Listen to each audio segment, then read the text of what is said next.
I think there's only two individuals left, and that is Schwartz and that is Shieldhouse. And quite frankly, neither one of those excites me. But here we are. Let's bring on Chris Easterling. Let's try it again for the Akron Beacon Journal here on the Sam Bourquin Show, 1310 WDPN. Chris, happy Monday. How are you, bud? I am cold but fine. Yeah? Get some shoveled in yesterday? A little bit. A little bit? Yeah. How much did you get where you're at? How much did you get where you're at? Probably, I don't know. A lot. Is that inaccurate? That's good. Logical term? That'll work. A lot. Too much. Too much is another thing I've heard over the last 36 hours. I can't use some of the words I want to use. Oh, buddy, if we were on satellite, you could. But we can't. We can't do that right now.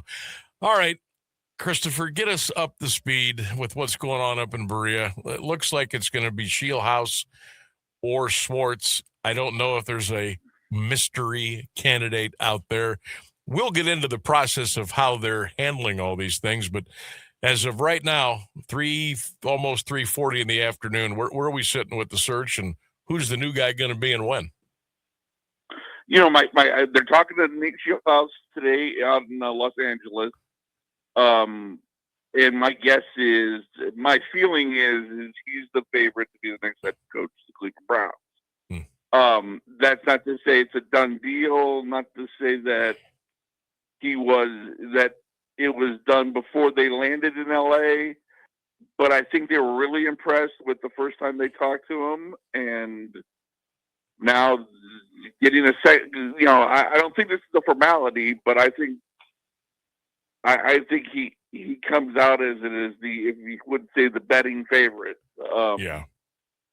I think we'll know by tomorrow morning, if not, you know, even late tonight, you know, the final decision. But, you know, I think, you know, they're going to talk to Nate and then they're going to regroup. And, you know, I think it's either Shieldhouse or Schwartz. And, you know, I think there's maybe a hope within the organization that they could get both of them to work together. Specifically, Jim worked for Nate, if that makes sense. Yeah, completely, yeah. Because the other way, I mean, if you're Nate Shieldhouse, you're like, I'll just hang out here, keep working with the eventual MVP, and, you know, I'll get a better job next year. So that's what I think that's what's going on. You know, that's what's going on in my estimation, and you know, it's just a matter of we're hours, not days, away from this being resolved. Yeah, I think that would be a good assumption. Chris, this whole I'll call it a process. This whole process that we have watched unfold the last several weeks about the Cleveland Browns trying to find a head coach after they fired Kevin Stefanski. I'm going to just keep this as cut to the chase as I can. Did they truly have a plan before they fired Kevin of who they wanted to go get? This completely looks like a casting the net in the sea, trying to get as many different types of fish and then seeing what happens down the road. Was there a plan in place? The plan in place might be Nick Shieldhouse. You really believe that? From the get-go, you think that's the guy? Spoken to some people who have indicated that very early on in the process, he's been identified in the NFL as one of those really fast risers. Mm-hmm. I mean, he is a guy that around the league, the power brokers know who he is. He's not he may be a new name to people that, you know, just casual fans or people just, you know, fans of the Browns or whatever. But within the league circles, they know who Nate Shieldhouse is, and he is considered a rising star. So I think he was a guy they definitely, I don't want to say targeted. Well, they clearly targeted him because they interviewed him. He was one of their first interviews. He was the guy they wanted to talk to and talk to him early and put the request in early to talk to him. Now it's just a matter of, it was, obviously you have to go through the process and you can't be so narrow focused that, you miss other opportunities. And, there's other opportunities with guys like Grant Udinski. And, I think Jim Schwartz was always going to be a part of the process. They talked to Mike McDaniel. They talked to Jesse Minner. They tried to talk to Chris Shula. They did their due diligence to a point. It's just, I think, and we've heard people talk about, other media people talk about, what the process is, Mm-hmm. that they're not going to do 17 interviews. They're going to, because quite frankly, one, I don't know if 17 people would eye the job the same way, and two, there is a certain quirkiness or uniqueness to the way they do the process. Now, it's all about what the process produces, so let's, I guess this is where you go. Is it about winning the press conferences or about winning football games? And this is where the question about Nate Shieldhouse, for me, is, are we judging Nate Shieldhouse as a head coach in the NFL canon, or as the Cleveland Browns? I guess we have to, because in other organizations where we looked at the quarterback situation, I mean, I think there'd be plenty of people who would look at it and go, oh, okay, that makes perfect sense. It's like Ben Johnson with Caleb, pairing with Caleb Williams. Mm-hmm. Everything about this is you're trying to latch somebody onto an organization that has no answer at the quarterback position, and do not tell me about the Pro Bowl game participant that played 7 games last year. You and I are cut from the same cloth. Continue. I mean, I think that's part of it. Is we're looking at it through the prism of him coming to the Browns. And you're like, well, why are you doing? It's almost like, I guess everybody, if they weren't like, I don't know who they could have hired, to be quite honest, that there would just be universal. Oh yeah, that makes perfect sense.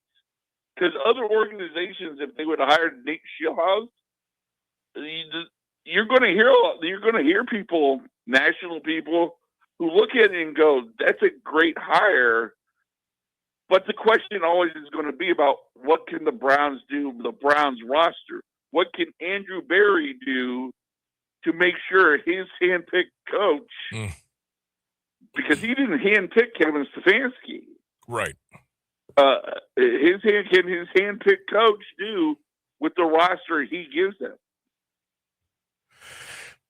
Chris Easterling is our guest, Akron Beacon Journal, here on the Sam Bourquin Show, 1310 WDPN, talking Browns and coaching search. For those that are just joining us now or don't know a whole lot about Nate Shieldhouse, 35 years old, all Big Ten QB at Illinois, called plays at Iowa State, spent the last 2 years pretty much joined at the hip by Sean McVay with the LA Rams as their passing game coordinator.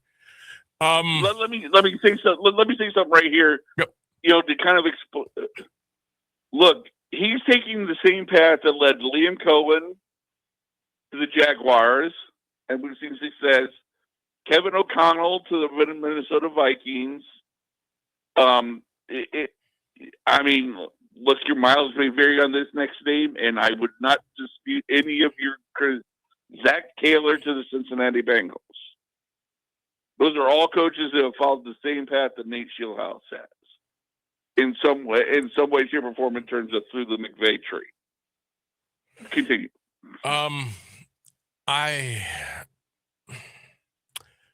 want to believe that this is going to be a good hire. No, I want to believe it's going to be a great hire. And if it was honestly, Chris, if it was any other organization, sans the Raiders, and maybe the Cardinals, maybe the Dolphins, I would have faith. But the fact that it's the Browns, Chris, the Jets. I just can't.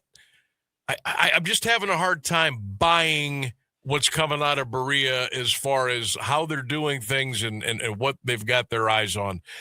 To me, you could line up 10 people and get 10 different answers. I would say I don't know. I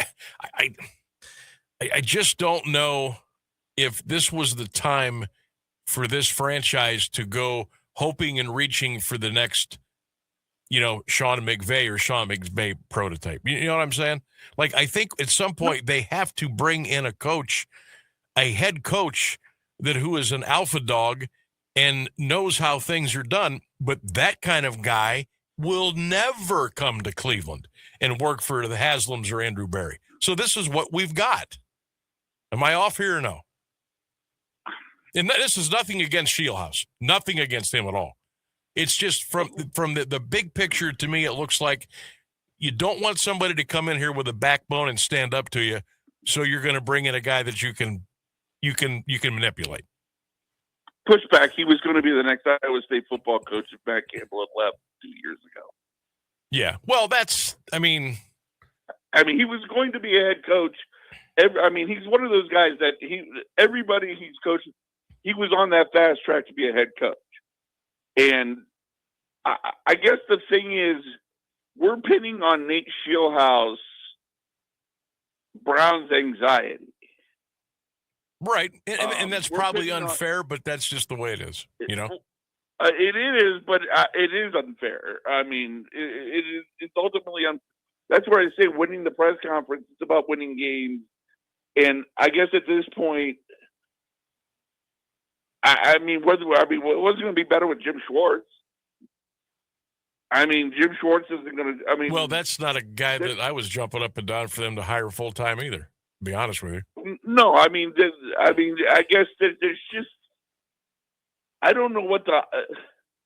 This is the problem with this organization is, you look on the field, there's no answer at the most important. I saw last night after the Seahawks won and the Patriots won, everybody talking about they missed the playoffs last year. They're in the playoffs this year. Look how, the usual 1 year to the next changes in the NFL. And it's like, look at, Mike Vrabel. It's like Mike Vrabel came in and Drake freaking May was there. Right. Mike McDonald had Sam Darnold as his quarterback. And they were 10-7 also last year in Seattle. So they weren't exactly terrible. The coach ultimately, everything is about the quarterback. And right. If they can figure the quarterback out, and if they've told this guy, look, we're going to give you runway. We know we're not going to allow you to commit career suicide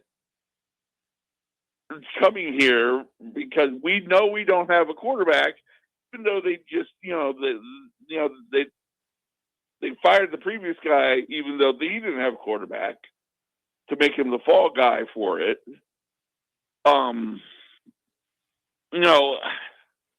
I get the anxiety. All I can say is, the people I've talked to about Nate Shieldhouse rave about the man. Is it football acumen, all the things, everything you would expect you would want out of a young up and coming head coach. But this is the bet the Browns have made for 26 years, 27 years, however many years it's been since they've come back into the league. They're reaping what they sow, and when you can't. The last time you were a consistent winner, Ronald Reagan was and George H.W. Bush was in the White House. This is what you get. You don't deserve the benefit of the doubt. But I think that's unfair to Nate Shieldhouse. Yeah. Or Jim Schwartz, if it's Jim Schwartz even. Because, hey, look, they can only work with what they can work with. Right. Chris Easterling is our guest. Akron Beacon Journal, Sam Bourquin Show, 1310 WDPN. We got about 2 minutes, 2.5 here. So just for giggles here, if somehow, some crazy way, it turns out to be neither Schwartz or Shieldhouse. That option, it's one or the other. Yeah, I mean, it almost has to be. There is no third option. There is no third option. And you're thinking late tonight, early tomorrow is when it would go. I think within the next, what time is it? 20 hours.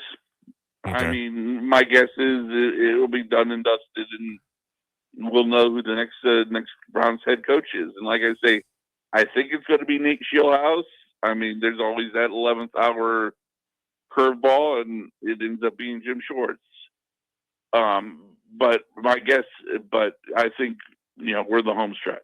Yeah. Do you think Schwartz would be cool staying and being the D coordinator of Shieldhouse as the head coach?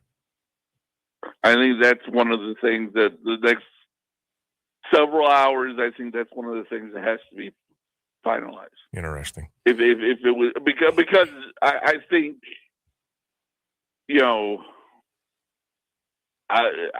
they've got to figure out. I mean,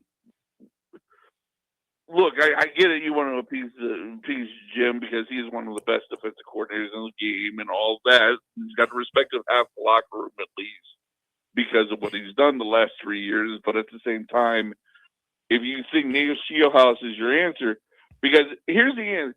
Nate Shieldhouse answers the question of how are you trying to improve the offense, at least from the coaching perspective. Mm-hmm. Jim Schwartz answers none of that question. Does not answer that question. Yeah, defensive guy. He's not gonna answer that. Well, I mean, who is his offensive coordinator? Because Nate Shieldhouse isn't leaving the Rams work for Jim. Right. Yeah. So who's his offensive coordinator that's going to be this? I mean, Todd Monken's going to the Giants. Yeah. Where they have a quarterback. Chris, always a pleasure. I know you will be on high alert, busy over the next 24 hours because I'm sure there'll be some breaking news and a possible press conference for you to attend. So we will bid you adieu at this point. But if something pops up, we may ring you again. And stay the course, my man. Good to talk to you. Always great talking to you, Sammy. You got it. Chris Easterling, Browns beat reporter for the Akron Beacon Journal here on 1310 WDPN. Chris hung up there. We need to